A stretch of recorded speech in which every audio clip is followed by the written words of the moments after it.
Okay, I want to show you how to use some citation managers in Microsoft Word.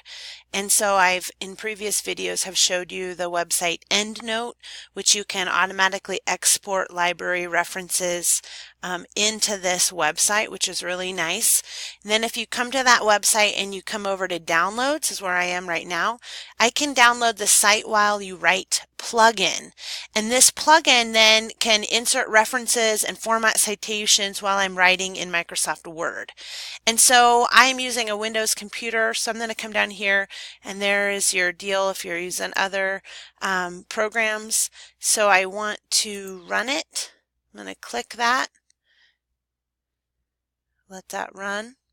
And once that starts to download, it'll say, warning, do you want to let EndNote plugin installer make changes to your device? And I say yes. And that's where I'm at right now. So it's searching for installed applications. Okay, I'm going to click next here.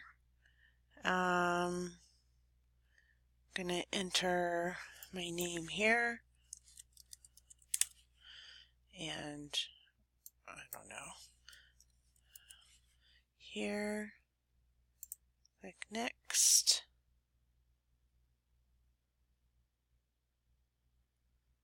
Yep. Sure. Sure. Sure.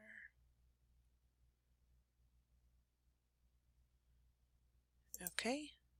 So I think I have it installed. So let's see.